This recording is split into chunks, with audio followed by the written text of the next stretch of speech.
Can you turn the camera where we can see it?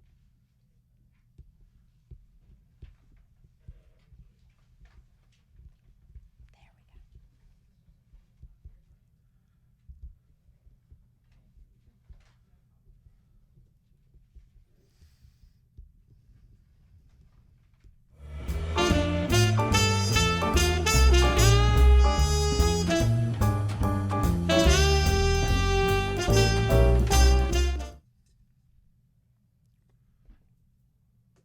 Welcome to SoulTopia Shenanigans, and we are live here at SoulTopia. I'm Michelle Welch, and my guest tonight is Paul Willis. Hello.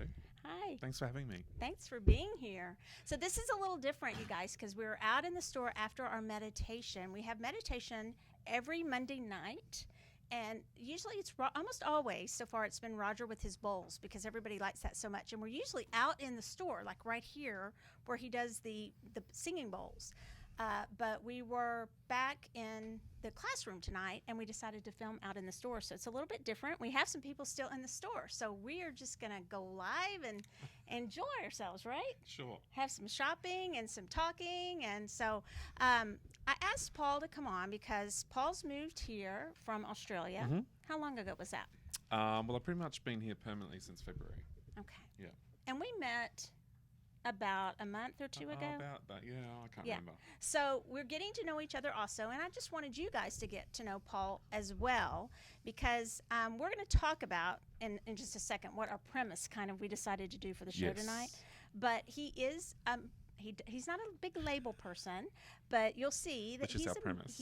It's our premise tonight. But I'll say that he's a medium, he's a healer, and we're going to talk about the fact that we don't really. Well, let's just dive right in. Okay, Sure. So our premise really, and I kind of wrote it down tonight because I wanted to get it straight for exactly what we are wanting to discuss and that we kind of agree on, I think. Absolutely. So our premise really for tonight is that work such as mediumship, channeling, healing, all of that type of work we believe blends together. And there have been a lot of labels for things like mediumship. Somebody would call themselves, I'm a medium. Or we'll have people come in even to SoulTopia Sensation for readings, which I don't even always call readings. I call them messages because I don't even know if I like the word readings. And so, but people sometimes will want to know, what do you do? And so that's, I think, sometimes where we put labels on things, but we wanted to talk about the fact that there have been these labels in the past, but for many, these labels are starting to kind of fade away. And so tell me what you think about that. Well, I think as us as a human race are awakening, I think the labels are becoming obsolete. Ideally, my premise is love. So I work from a place of love, and I don't align to any belief system. I have studied and been part of belief systems or religions, Buddhism, Hinduism, whatever it might be, but I take what I need for me, and I leave the rest for everyone else. That sounds a little bit selfish, but ideally it's more about we're here as on a journey for ourselves, not for anyone else. So to label that is a great way for people to get along their path until they get to a point where they don't actually need to label anything. Okay. And it's just love. I If agree that with makes that. sense. It makes total sense. In fact, I think I said something very similar. Cassie, did I not? Probably on maybe the last show. And I think Right. that's why we Okay. connect Yes. so well. It's just very, very Yeah. similar that, and I love how you put that it's about love. Yeah. And that's your foundation. Correct. You would say. Yes. Okay. Absolutely. So is that a label? It's a label, but it's intangible. So, calling yourself a psychic, it has a lot of meaning to it. Calling yourself a medium, it has a lot of connotations. Using cards, they're all tools. I believe labels are tools as well, because it's an industry that's relatively new to the modern Western world. And as it grows in the modern Western world, we've seen it in China, we've seen it in Indonesia, Malaysia, and all those sort of places quite for centuries. And us as a modern society, we're waking up more to the fact that there is this unknown force, and some people align it to religion and God, some people align it to the Buddha, some people align it to Hindu gurus. It just comes down to one thing, and every religion has love in it, and it can't be denied. You can't explain it, but you know it's there. It's intangible. It can't be denied. So it could be a label, but it's a good one. It's a good one. If we had to pick one label, we'll pick that one. Yeah, absolutely. Yeah. Yeah. I think I say it almost every time because it's one of my favorite things. So almost every show, or at least about every other show, I talk about when His Holiness the Dalai Lama came to Southern Methodist University, to SMU here in Dallas. And one of the big things he says, and he tweets about, which is I always laugh at, is that let's lead from something we can all agree on instead of always having to start at what we don't agree. And I think we can all agree about love. Yeah. Okay. Usually. I hope. Well, there you go. Maybe we can agree. Well, I say that it because depends on how we define it. It depends and where we are in our journey. Basically, there's a lot of blockages that we have to endure. Karmic journeys, whatever it might be, we're all put here for a reason, and we all come from love, and our journey is to get back to love. Whether we do it in this lifetime or another lifetime, who knows? So it's a good place to start, though. It's a good place to start. It's a fair place to start, I think, and a good place to start. Yeah. So, without going into, we'll get to labeling you and boxing you a little bit, just to explain what he does and all that. But first, I want to know, and I know everybody else does, because those of us, I'm as Texan as I can get, right, guys? I mean, and you have this beautiful accent from Australia. Yes. So tell us a little bit about you in Australia, and also maybe some of the similarities and differences of what I'm going to call, just for a short way to get there, the holistic, metaphysical, spiritual communities. Yeah, I guess there's a lot of similarities in those communities.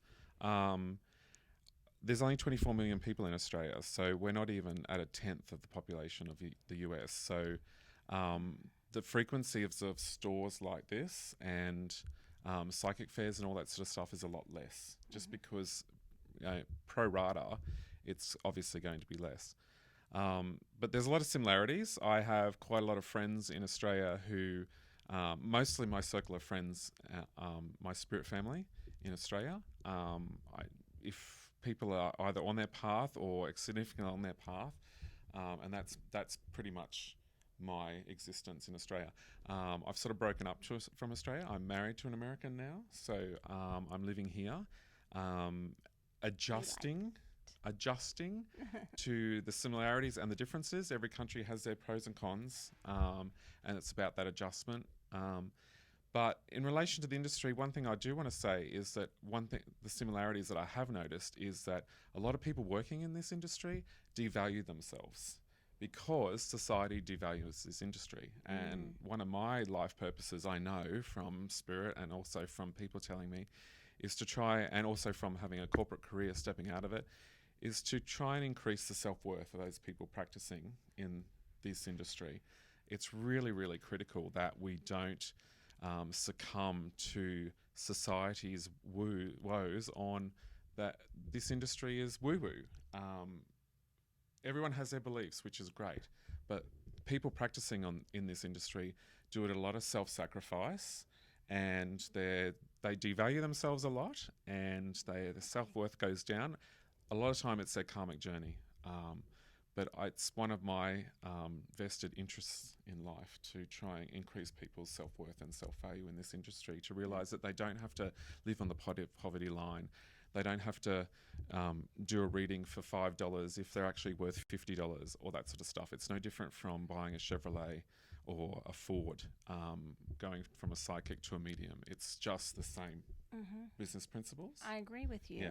And that's something that I was called to do too, because coming out of also the corporate, I guess, legal field, it's the same thing where I came in, and there's a lot of people who will consider me or those of us in this industry to almost be a 501c3, okay, a nonprofit. And if someone is, then that's one thing. But if they're not, it's the same. I want to raise the level of people being aware.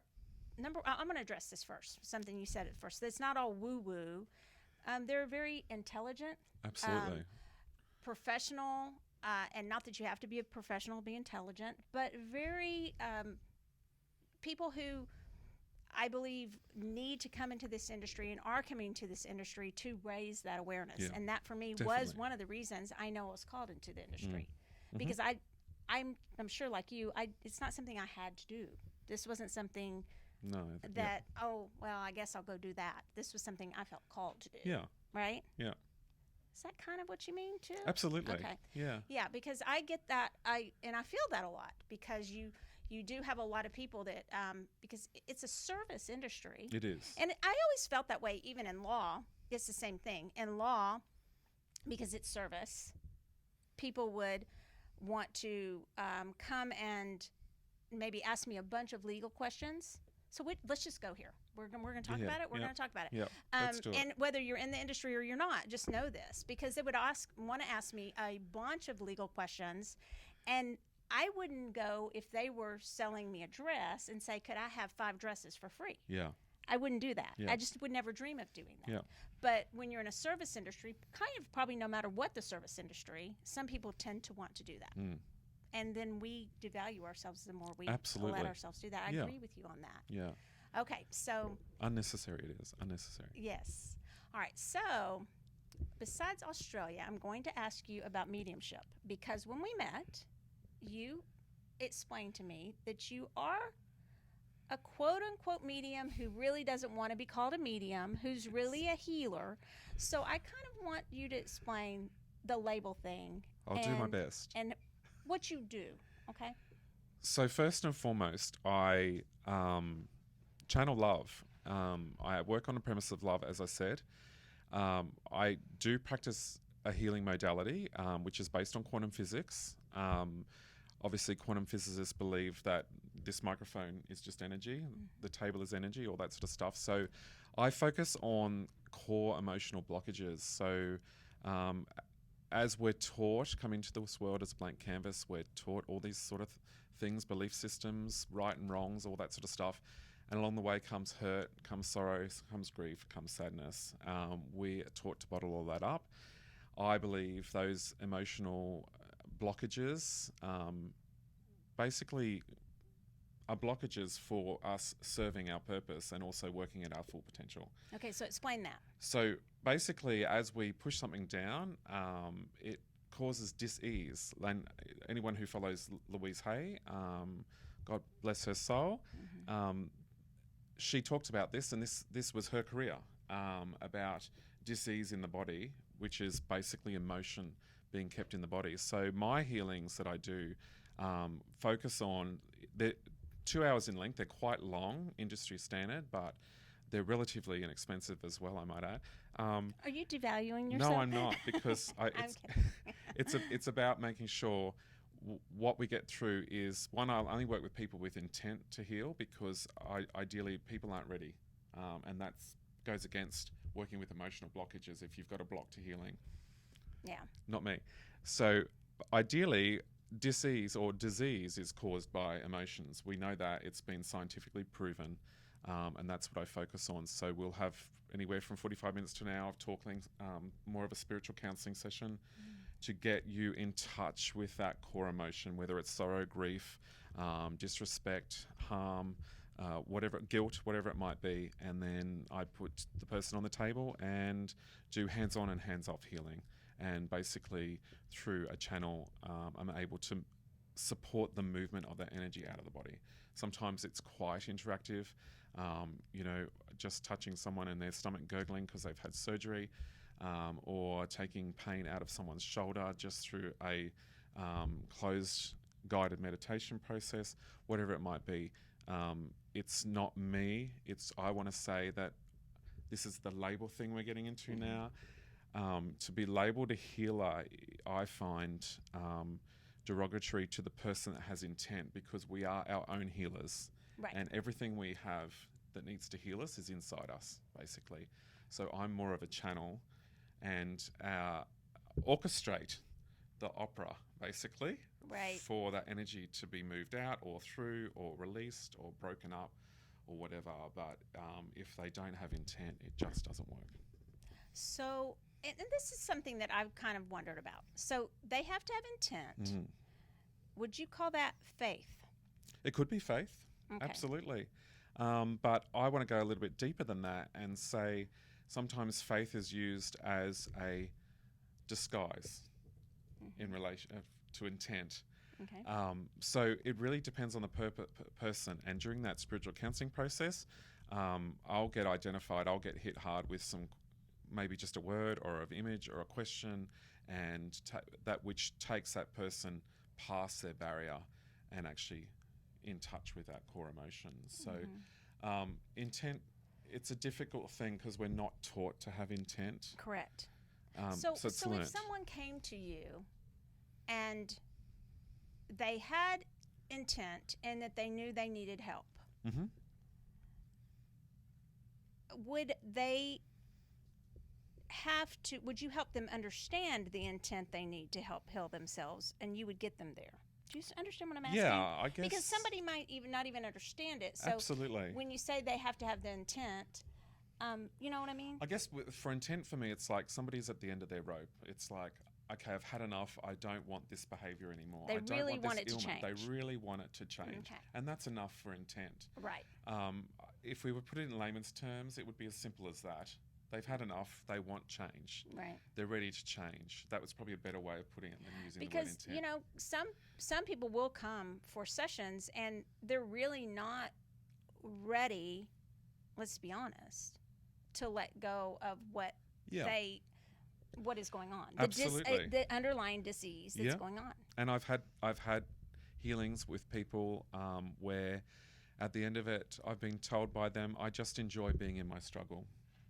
Okay. So they did have intent. They were willing to change, but because they're too frightened of what's on the other side, they go back into their struggle. So that's always going to happen. Yeah. It's comfortable sometimes. It's comfortable. Yeah. And this is the label thing again. We're not really healers. We're just conduits for the process. Facilitators. We're facilitators of the process, basically. Right. And it's up to the person ultimately as to what benefit they want to get out of it. So explain to me how you view yourself as a conduit or a channel. What do you, I believe I know the answer, that you're channeling love. Mm-hmm. Okay. Well, yes. What would you answer to that? What you channel? I believe there's no right or wrong. My language is that I connect to spirit or source. Okay. So the source energy, which is love, basically. And that information that I get comes through that. When you talk about mediumship or psychicness or being people psychics or clairvoyance or all the clairs. All the clairs. I'll have people, I'll interrupt you for a second. I'll have people, really, they'll want to go, well, which person uses this clair? And I'm like, we need some education on this. Yeah. I do think we need to dispel some of the labels. Absolutely. Think about, and I did cut you off, and I'm sorry. That's okay. To finish but you made me think of this, because we agree on this, I believe, is that there's been so many people branding themselves under so many different labels that I think they feel the need to keep doing it because there's not been education to those coming for the services about what they're getting. Yeah. So they want to know, is Frances May, who's sitting over there, does she do astrology? Does she read cards? Is she a clear channel? Yep. Is she a this or she that? And we'll try to educate here even when people are just coming into our sensation where we have a few, multiple readers. I don't like the term fair. I don't like that label at all. Because to me, again, no offense to those of you who do, but I'm just going to tell you, I think it cheapens it. Yeah. So we have a good time here, and they'll come in and they'll want these, but they'll want to know. And they really will want to know, well, what is it that she does? What is it that Paul does? And I think that we need more education for those that are receiving messages that you could take this, and if you have a connection to source, this could maybe give you a message or get you guided to something. You may not need that pen at all, right? You may not need the pen. You may not need the cards. These are wonderful cards, though. But you may not.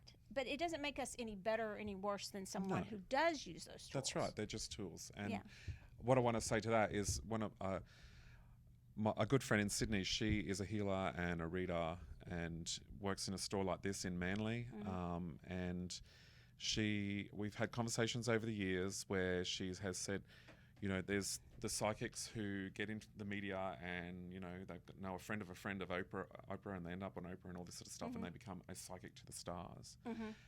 She struggled with that, and I said to her, I said, but there's something for everyone, and we need it to be that way.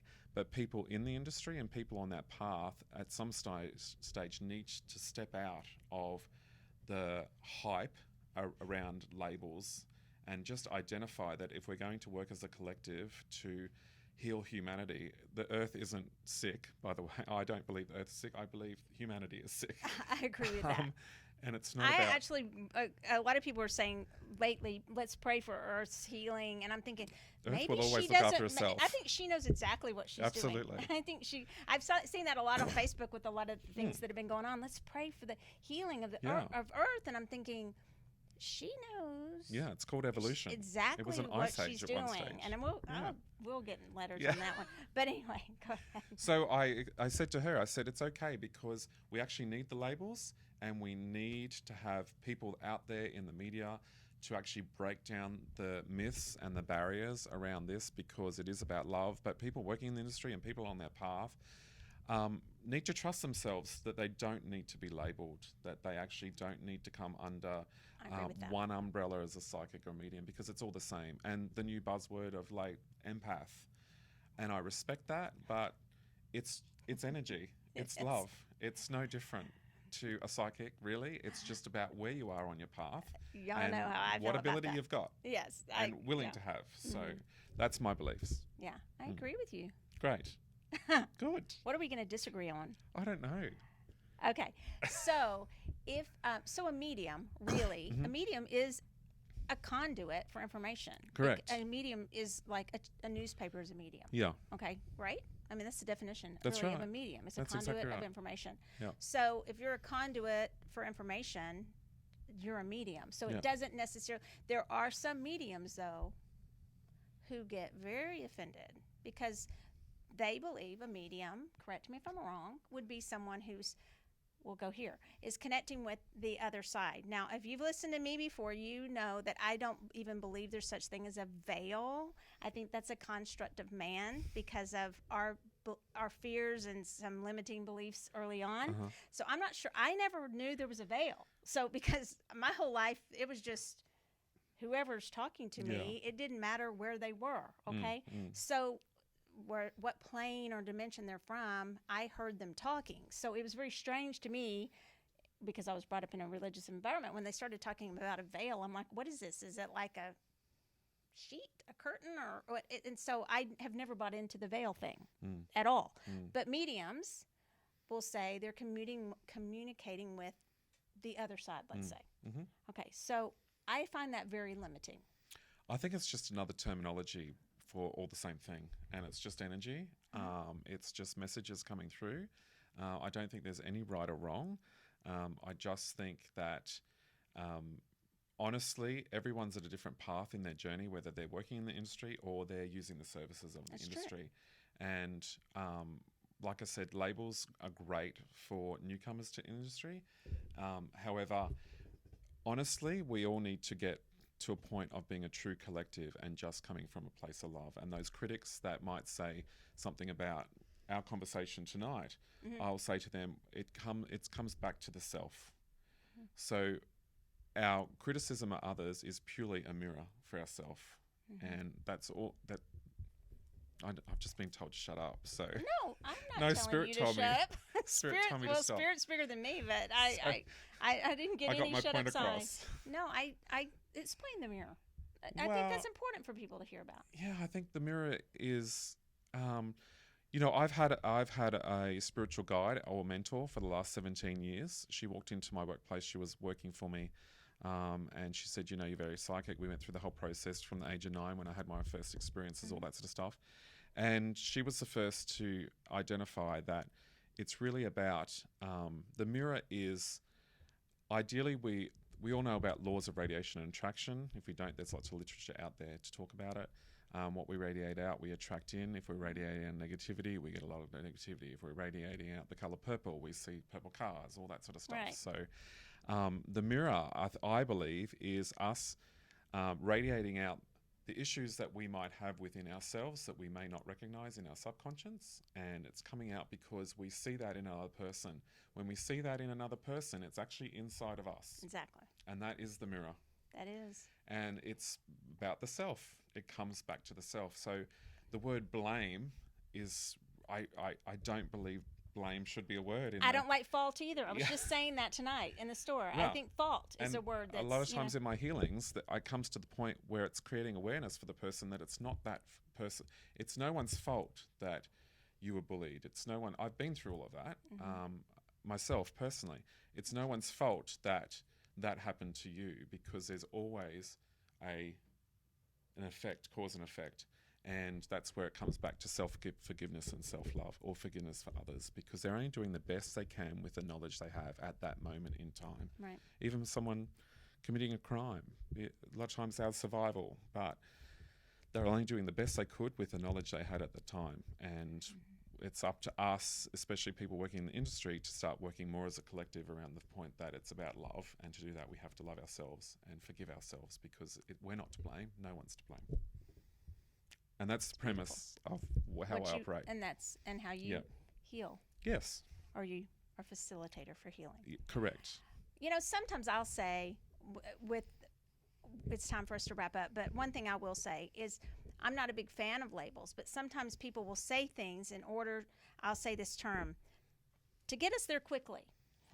Sometimes I'll use a word, and I'll say in class a lot of times, okay, I'm using this word to get us there quickly. And those who know me know that this subject is something very big that I'm, even in my store, I'm trying to just, in my practice, in my life, get away from all these labels. But sometimes, to get you there quickly, you use a word. Well, I think that comes back to understanding that words are for relevance. So instead of using the labels of psychic, we should be using it as a word of relevance. So I like that. How does it relate to me? How does a psychic relate to me? How does a medium relate to me? I like that. Instead of he's a psychic, she's a medium, whatever. All right. You know what I mean? So, yeah. So we just have a few minutes. Cassie, do we have any question or any? I don't think we're going to do any readings tonight. I think there's a lot of food for thought, but were there any comments? You have lots of comments. Everybody just saying hi. Oh, okay. So they're having fun. Hi, you guys. Saying hi. Don't you? Yes. Isn't he great? Yes. So. And that sexy accent. Oh, we've got a. Do you have a question? Okay. When a random person asks you what you do as a profession, what do you use to label your profession? I struggle. I struggle too. I struggle. I really do. I love the question. And I tune in to identify how to best answer it. And sometimes I might use a label, but I'll be told whether that's okay to use that label. Usually if I use a label, it's because the person is so new to the industry and that's all they know. And that's that word of relevance. Yes. Yeah. Yes. Basically. But if they're on their path, I'll say I work from a place of love and I'm actually a conduit for a healing process. I'm not a healer as such. Love that. Yeah. In fact, when we were putting, if you see up under the table or right here, the labels, the labels that say, one says Michelle SoulTopia. That's my label. And then before Paul got here, Cassie said, is this okay? Because we were medium and healer. And he was like, I don't like labels. And we're like, well, yeah, we don't either. But, so this is Paul coming from a place of love. I love that. Okay. I'm happy with that. But it is very difficult because it depends on who you're talking to. To answer the question, honestly, I would say for me, it depends on who I'm talking to. And it's not because I'm trying to please that person with what I say. It's because I'm trying to connect and know what is it that they are looking for that I do or don't have to offer, and where are they coming from? Like you said, where are they in their journey? That's right. And that's not a judgment either. No, it's just a process. Yes. Okay. All right. So our time's up for tonight. You guys, it goes by so fast. It does. You'll be back though. Will I? Please. Yes. Okay. Sure. Oh, he agreed, you guys, because we could talk for a lot of things. When he came to talk to me, I just want you to know that he has so much insight. And so we hope that he'll be here with his healing soon at SoulTopia.